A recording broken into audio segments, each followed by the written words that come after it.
Hello दोस्तों, यदि आप एक लॉ ग्रेजुएट हैं और गवर्नमेंट एडवोकेट बनना चाहते हैं तो आज का वीडियो आपके लिए है, क्योंकि आज के वीडियो में हम आपको पंजाब राज्य में गवर्नमेंट एडवोकेट बनने के लिए होने वाले एग्ज़ाम पंजाब एडीए के लिए required qualification, age criteria, exam pattern और सिलेबस के बारे में कंप्लीट इन्फॉर्मेशन देंगे, जो सभी लॉ ग्रेजुएट्स के लिए यूजफुल होने वाली है। तो दोस्तों, आप लोगों को एक महत्वपूर्ण बात बताना चाहूँगा कि भारत के लगभग सभी स्टेट्स के जुडिशियरी एग्जाम्स में निर्धारित योग्यता रखने वाले लॉ ग्रेजुएट्स अपने और दूसरे सभी स्टेट्स में फॉर्म अप्लाई कर सकते हैं। अर्थात जज और सरकारी वकील के एग्ज़ाम्स में ऐसा कोई भी प्रतिबंध नहीं है कि एक स्टेट का स्टूडेंट दूसरे स्टेट में अप्लाई ना कर सके। तो दोस्तों, ऐसी ही यूजफुल वीडियोज़ को देखने के लिए जल्दी से वीडियो को लाइक और चैनल को सब्सक्राइब कर लीजिए। दोस्तों, स्टडी बुक्स और दूसरी यूजफुल वीडियोज़ के लिंक वीडियो के डिस्क्रिप्शन में दिए गए हैं, यदि आप देखना चाहते हैं तो देख सकते हैं। तो चलिए आज का वीडियो स्टार्ट करते हैं। तो दोस्तों, पंजाब स्टेट में गवर्नमेंट एडवोकेट के रूप में एडीए अर्थात असिस्टेंट डिस्ट्रिक्ट अटॉर्नी की भर्ती Punjab public service commission Patiala द्वारा लगभग प्रत्येक वर्ष की जाती है। पंजाब पब्लिक सर्विस कमीशन अर्थात पीपीएससी द्वारा भर्ती का नोटिफिकेशन और ऑनलाइन एप्लीकेशन प्रोसेस अपनी ऑफिशियल वेबसाइट www.ppsc.gov.in के माध्यम से कराया जाता है। अब पंजाब एडीए के लिए इसेंशियल क्वालिफिकेशंस जान लेते हैं। तो देखते हैं, सबसे पहले आपके एज क्राइटेरिया और एज रिलैक्सेशन के बारे में बात करते हैं। तो दोस्तों, पंजाब एडीए बनने के लिए जारी की गई नोटिफिकेशन में दी गई डेट को अभ्यर्थी की उम्र 18 वर्ष से 37 वर्ष के बीच में होनी चाहिए। अर्थात आपकी 18 वर्ष है तो भी आप एलिजिबल हैं, और 37 वर्ष है तब भी हैं, और उसके अगर मध्य में हैं तो भी आप एलिजिबल हैं। अब एज रिलैक्सेशन कैसे मिलता है और किसको मिलता है? तो दोस्तों, पंजाब के बाहर दूसरे स्टेट वाले सभी कैटेगरी के स्टूडेंट्स जनरल कैटेगरी के माने जाएंगे, और पंजाब के एससी एसटी या ओबीसी कैंडिडेट अधिकतम 42 वर्ष की एज तक फॉर्म अप्लाई कर सकते हैं। पंजाब के दिव्यांग लोग अधिकतम 47 वर्ष की एज तक फॉर्म अप्लाई कर सकते हैं।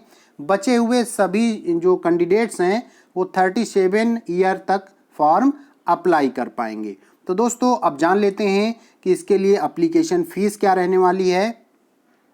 तो दोस्तों, एससी एसटी के अगर आप कैंडिडेट हैं किसी भी स्टेट्स के और ओबीसी पंजाब स्टेट के हैं, तो आपके लिए जो फीस रखी गई है वो है ऑनलाइन एप्लीकेशन चार्जेस सभी के लिए 500 हैं, और एग्जामिनेशन फ़ीस अलग अलग है। तो अगर इन दोनों को काउंट करेंगे तो जो टोटल 1125 रुपीज़ है ये रखी गई है। और अगर आप एक्स सर्विसमैन हैं पंजाब स्टेट के, तो उस समय भी आपके लिए जो एग्ज़ामिनेशन फ़ीस है वो माफ़ कर दी गई है। आपसे केवल एप्लीकेशन चार्जेज फ़ीस ली जाएगी 500, तो आपको केवल 500 देने हैं।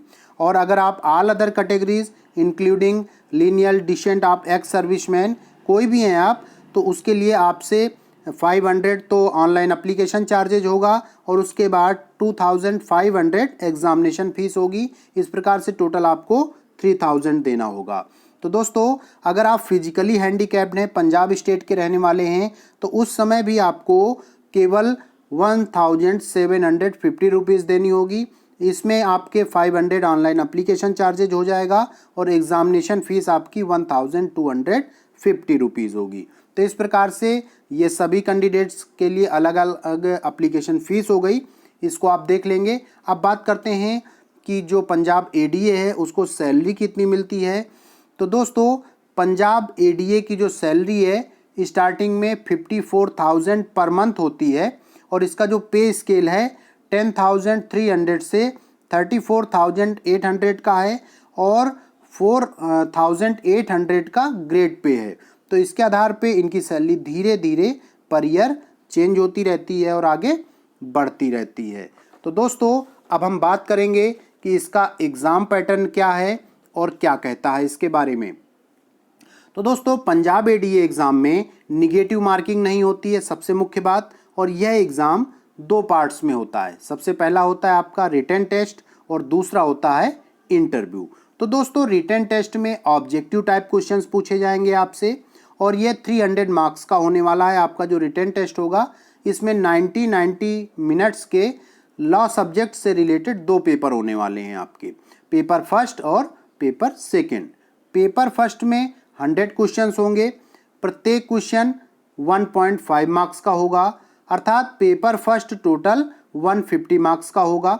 इसी प्रकार आपका जो पेपर सेकंड है वो भी आपका 150 मार्क्स का होगा, अर्थात जो आपका रिटन एग्जाम या रिटन टेस्ट होने वाला है ऑब्जेक्टिव टाइप वो टोटल 300 मार्क्स का होगा। और रिटन एग्जाम में क्वालिफाइड जो कैंडिडेट्स होंगे उसमें से टोटल जो वैकेंसी है उसके 3 गुना कैंडिडेट्स को इंटरव्यू के लिए बुलाया जाएगा। इंटरव्यू 40 मार्क्स का होगा।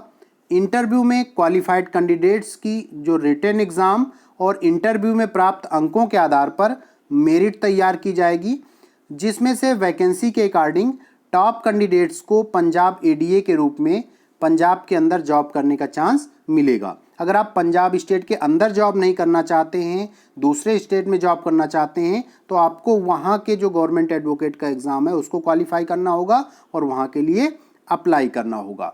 तो दोस्तों अब हम जान लेते हैं कि एजुकेशनल क्वालिफिकेशन क्या रखी गई है इसके लिए। तो सबसे पहली चीज़ है कि पंजाब एडीए बनने के लिए आपके पास बार काउंसिल ऑफ इंडिया के द्वारा अप्रूव्ड इंस्टीट्यूट या यूनिवर्सिटी से एलएलबी या बीए एलएलबी की डिग्री होनी चाहिए आपके पास। दूसरी महत्वपूर्ण बात क्या है कि एडवोकेट्स एक्ट 1961 के अनुसार आपका इनरोलमेंट किसी भी स्टेट बार काउंसिल में एक एडवोकेट के रूप में होना चाहिए और उसके साथ साथ 2 साल का एक्सपीरियंस भी आपको एडवोकेट प्रैक्टिस का होना चाहिए। मीन्स आप प्रैक्टिस में होने चाहिए और 2 साल का एक्सपीरियंस हो गया हो आपका, तभी आप इसके लिए अप्लाई कर पाएंगे। और जो तीसरी महत्वपूर्ण बात है कि मैट्रिक लेवल तक यानी हाई स्कूल स्तर तक आपका जो है स्टडी में पंजाबी अवश्य होनी चाहिए, यानी आपको पंजाबी लैंग्वेज आनी चाहिए और आपके मैट्रिक स्तर तक पंजाबी पढ़ाई भी होनी चाहिए, मार्कशीट में ये चीज़ शो होनी चाहिए। तो दोस्तों अब हम बात करेंगे कि इसका सिलेबस क्या कहता है, सिलेबस में क्या पूछा जाता है। तो दोस्तों सबसे पहली जो महत्वपूर्ण बात है सिलेबस में कि जो पहला पेपर है और दूसरा पेपर है दोनों में लॉ से रिलेटेड पूछा जाता है, लेकिन पेपर फर्स्ट में आपके हैं क्रिमिनल प्रोसीजर कोड यानी CRPC और दूसरा है इंडियन पिनल कोड और तीसरा है आपका इंडियन एविडेंस एक्ट। यहाँ पे क्या है कि इनका जो सिलेबस है अलग अलग टॉपिक नहीं दिए गए हैं, ये चाहे आपका CRPC हो, IPC हो या एविडेंस एक्ट है, टोटल जो एक्ट है उससे क्वेश्चन पूछे जाएंगे, इसमें कोई पार्टिकुलर टॉपिक नहीं दिए गए हैं।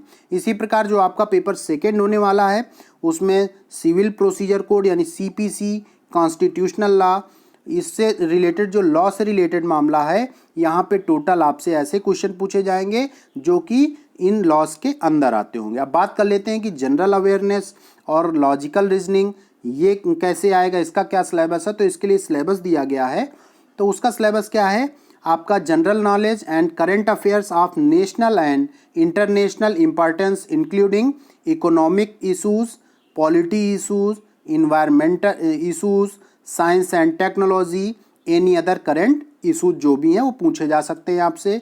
दूसरा history of India with special reference to Indian freedom struggle movement, logical reasoning and mental ability. तो फ्रेंड्स इस प्रकार से ये आपके लिए सिलेबस हो गया और जब वैकेंसी आती है तो आप उसके लिए अप्लाई कर सकते हैं। तो दोस्तों हमारा आज का वीडियो कैसा लगा ज़रूर बताएं। बहुत बहुत धन्यवाद।